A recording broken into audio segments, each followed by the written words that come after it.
tere, ma olen Richard ja see on siis viimane akordioniõppe video. Nüüd tänaseks viimaseks tunniks siis me võtame kõige raskemad teemad, milleks on C-tuuri heliredel. Iseenesest parem käsi on hästi lihtne, tuleb vaadata, mis näpuga mängida. Ja vasak käsi on kõvasti raskem. Ja seda tuleb meelde jätta, kuidas, mis järjekorras lähevad ja selgeks õppida. Nii, kõigepealt parem käsi. Mängin ette ja siis ma seletan.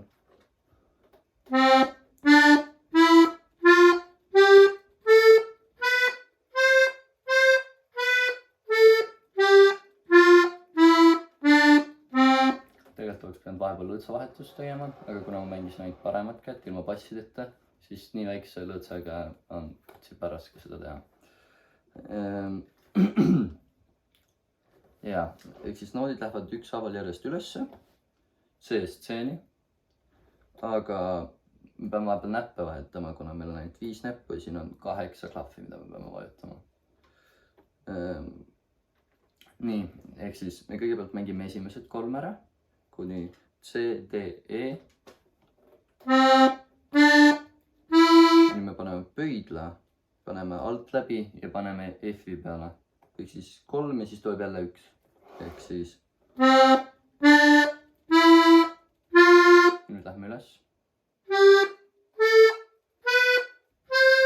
Ükshaaval kõik valged klahvid, kuni väikse näpuni ja siis mängime väikese näpuga uuesti ja lähme tagasi alla.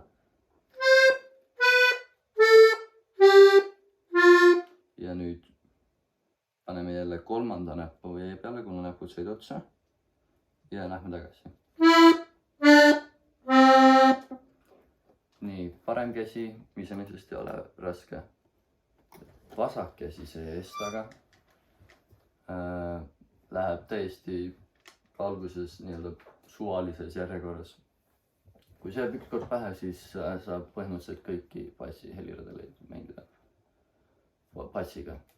Aga ma näitan ette ja siis ma panen pildi, kus näitab kõikide passide asukohad. Ma panen video alla ka lingi ja pildiga, kuidas need lähevad. Ja siis on lihtsalt vaja teada seda õiget passi järjestust. Nii.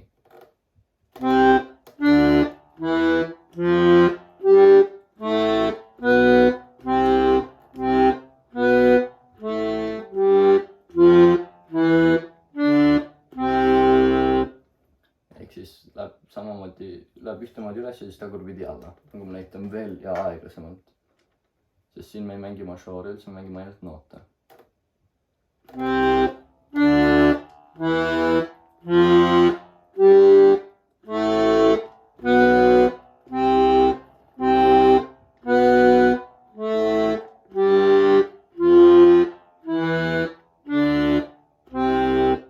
Nüüd proovime mängida ka C-tuuri 3 kõlasid. 3 kõlad on iseenesest lihtsalt, on ainult 3 erinevat nooti, mida me mängime. Aga seda siis erinevatest kohtadest. Noodid on C, E ja G. Siis need 3 nootid, kui sa paned sõrmed niimoodi viiekesi kõik siia, siis sa saad kõiki neid mängida. Ehk siis mängid esimest, 3. ja 5. Ehk siis ja ükshaaval. Ja kuna see oleks liiga lihtne, mida mängida, siis me peame ka mängima järgmisesse oktavisse jõudma. Ehk siis mängid ükshaaval kõiki noote 3 vahega ja siis kui sa jõuad esimene kord ära mängid, siis sa alustad järgmisest, ehk siis mis oli teine eelmine kord. See oli meil E, ehk siis siis paned pöidla E peale ja siis teise näpu G peale, mis oli eelmine kord viimane. Ja siis mitte ei lähe veel nii, et üks valge on vahel, vaid nüüd jätad 2 valget vahele, kuna sul on vaja tagasi C-sse koju jõuda. Ehk siis kui sa oled selle ära mänginud, siis sa paned veel pöidla G peale, mis on siis esimesel korral viimane, eelmisel korral teine keskmine noot. Ja nüüd jätsid 2 vahele, jõudsid C-sse tagasi ja nüüd mängid E-d ka veel. Ehk siis. Ja siis selleks, et lõppilus oleks, mängid uuesti C-d. Ma nüüd näitan ette.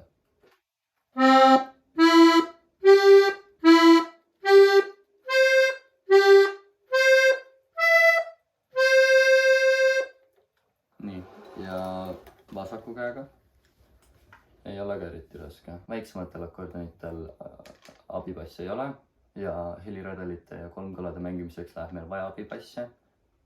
Nii et vasaku käega väiksematel akordionitel ei saa veel mängida heliredeleid. Aga suurematel akordionitel saab ja ma näitan ette, kuidas seda on. C asub meil alati punktiga klav.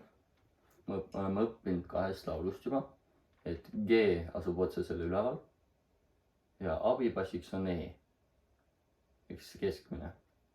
Ehk siis kui sa leiad siit leiad C-read, C mažoor, C minoor, siis see, mis asub veel rohkem parema käe pool, see on abibass E.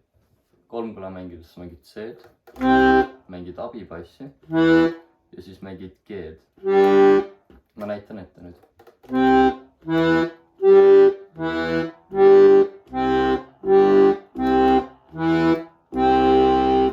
Ehk siis me liigume järjest, ehk siis alustame keskelt ja läheme nii-öelda parema käe poole. Ehk siis lähme G-sse. Siis alustame nüüd E-st, mis oli eelmine kord keskmine. Ja jõuame C-sse, lähme tagasi. Ja nüüd alustame G-st. Ja nüüd me lõpetame C-s. Vasaku käe juures on raske just see, et sa tahad, kui sa mängid selle ära, et sa tahad kohe seda sama rütmi samamoodi mängida uuesti. See on lihtsalt käe sees kuidagi sees, aga tegelikult sa ei tohi, vaid sa pead valima järgmise noodi alati seal. Ja see on kõik parema ja vasaku käe poolt. Nüüd proovime koos mängida. Näitan ette ja siis proovime koos.